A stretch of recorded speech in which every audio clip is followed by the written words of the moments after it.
The Fantastic Four take their first steps into the MCU. Was it worth the wait?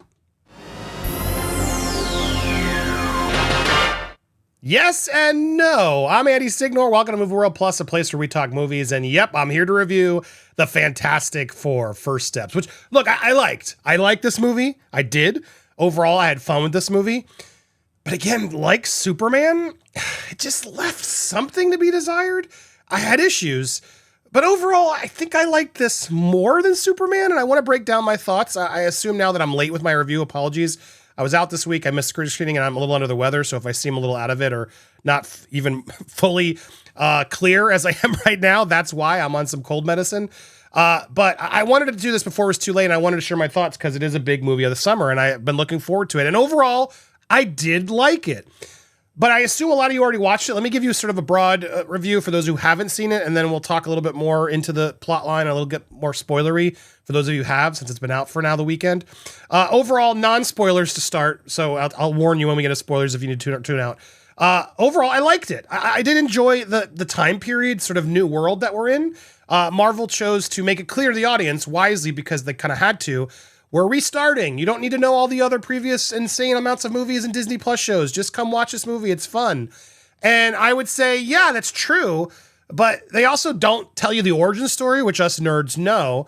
And if you don't know who these characters are, you're in for a very big sort of epilogue, quick sort of a summary of things that you got to get up to speed pretty fast. They are sort of moving through this pretty quickly. Now, most people know the Fantastic Four, not by these four, but by these four. And look, these movies were silly fun. I didn't hate these movies. They were just a little bit more cheesy back in this genre. But Michael Chiklis was fun. Jessica Alba worked. And honestly, I think he was a better Mr. Fantastic. I'll say it. I don't know if Chris Evans was the better Johnny Storm, but they were definitely better than Fan Four Stick. That's all I know. This one just didn't work for me at all. Just a moody, none of these. Michael B. Jordan felt like he was in a whole different movie. The whole thing was a mess, as we know. Unfortunately, that just didn't work.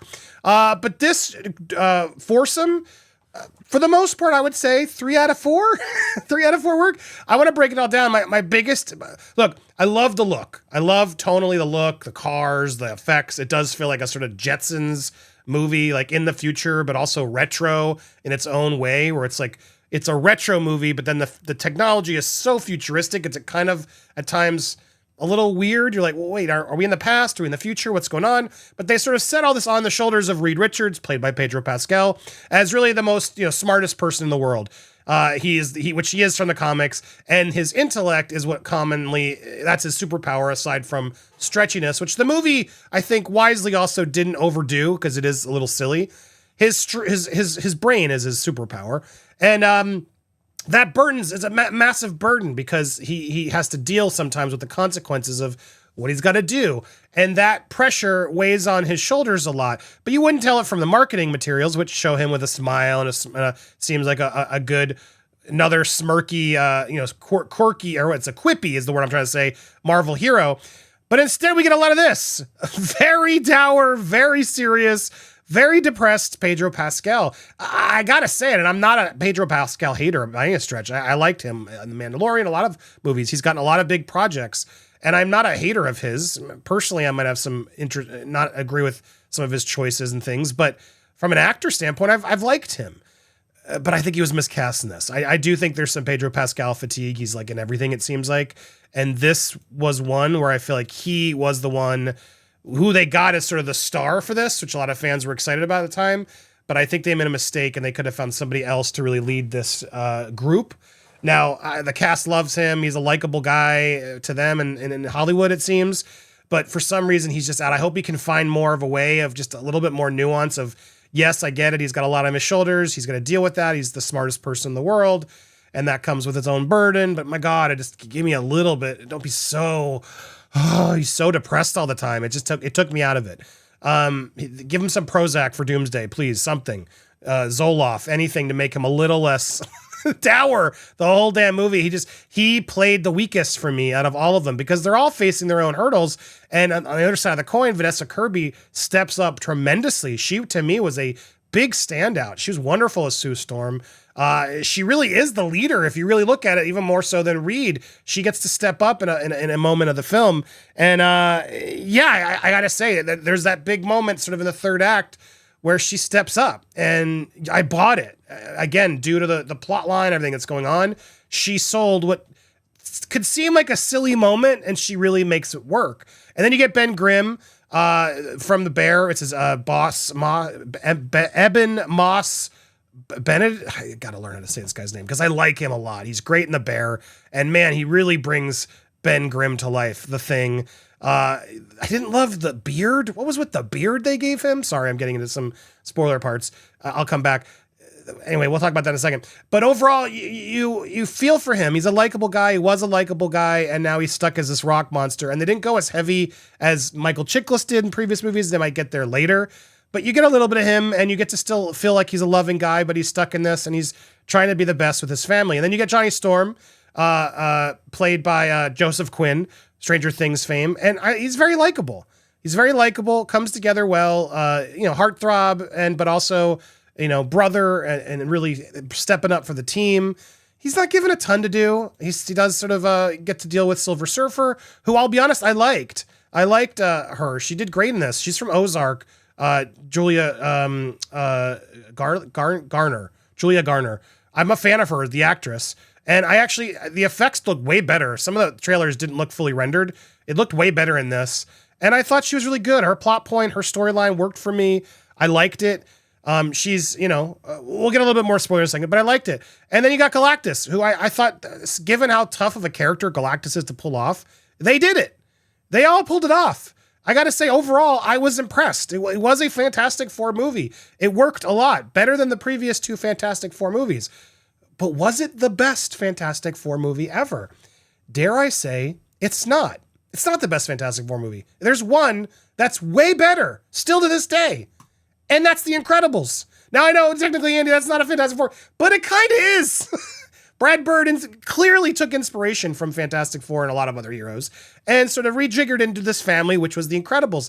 And I would argue The Incredibles, Pixar's classic, iconic film, this is why I didn't love Fantastic Four as much, because The Incredibles still managed to do it better, taking the source material and focusing a little bit more on the story and the impact of the character. Each of these characters, I feel like, has sort of more to do. There's more heart and more struggle between them, even as the world is ending, that you get to them, and it works for families, and it's exciting, and it's dramatic at times.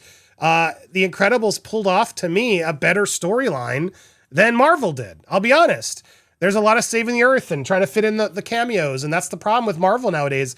I don't care about the cameos. We don't care about the cameos. Stop. Focus on the story. Give us fantastic stories. There is a little bit of fatigue just because we've seen these stories before. And while this was fun to see in this sort of, it really does feel like almost a Disney remake of The Incredibles at times. Like even this scene, this is kind of the end of The Incredibles. Now, granted, slight differences here and there, and they were the original source material. I get it. But tell me I'm wrong. There's a lot of parallels. The powers sort of reverse and change around a bit more. But my problem is I wish they would have focused a little bit more on the plot. Instead, I do feel like we fast forward through a lot to get through the comic moments that we need to get through. And I understand why. I don't fully begrudge them for it, because overall I do think the film works. It does. The chemistry, even though I don't think Pedro Pascal was the best and he was miscast, his chemistry with the other co-stars works. It doesn't ruin it. It's still 3 out of 4, and that's not bad. But overall, there's times it's just like, we got to get to the next part. We got to get to the next part. And as for where it's going to go, now I've given you as much as I can warning. Spoiler alert, spoiler warning, spoiler warning, spoiler warning. Now I'm going to talk about the spoilers as I take my sip of water, as you check out. Spoiler warning. The mid-credit scene with seemingly Dr. Doom in his cloak, taking his mask off for the kid.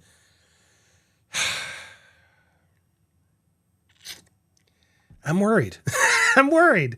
Do we really want Robert Downey Jr. for this? Now, again, I got to see it first. I've seen nothing. I want to give it some, but Vanessa Kirby was recently quoted as saying, they haven't even finished the script yet. That many characters and you haven't finished the script yet? That seems troubling. Why not finish the script before we make this movie? why not take a year and really hammer down the script? It's not like there's a million movies being made right now and schedules are impossible. I think everyone would move their schedule around to be available for the Marvel movie and really get your script tuned up so we could actually go make these good. That's the problem with Marvel right now. We've had all this time. There definitely needs to be a reset. Here's their opportunity to do the reset. And I'm just praying and hoping they are making the right decision. I didn't love that. I didn't love the Thing's beard. I looked around. That's not in the comics. What was up with that? That looks so dumb. And he was a good character. Why'd they have to give him a beard subplot? They couldn't have given him a little bit more to do. And the son, what is it? Jackson, or what's the kid's name? It's a terrible name. What is the kid's name? Franklin. Franklin. I know it's from the comics. I worry about Franklin because I don't know the comics as well as others. I'm not a huge comic guy, but this like omni-powerful baby, it's true the comics, but I hope they don't age him up immediately and he becomes a save-all for everybody, which he could. So look, yes and no. I liked the addition of these characters. It'll be interesting to see how they connect it. We know from Thunderbolts that this ship shows up in the Thunderbolts' world. So what makes them go to the other place? We shall see. Something clearly plot device prompts them to come look at Earth. So we'll see how all that plays along. But optimistic, I guess. Pleasantly optimistic. Overall, I'm not hating on the film. I just wish I had enjoyed it even more. Stylistically, it is stunning. I got to give the prop department huge high marks. And I got to give the cast pretty marks. Look, I guess I am a little spoiled on these movies. And so overall, a film like this, which is very good. It is good. It would definitely get a positive red tomato. Like, it's good. I just still am waiting for that movie that's like, whoa. Oh, I got to go watch it again.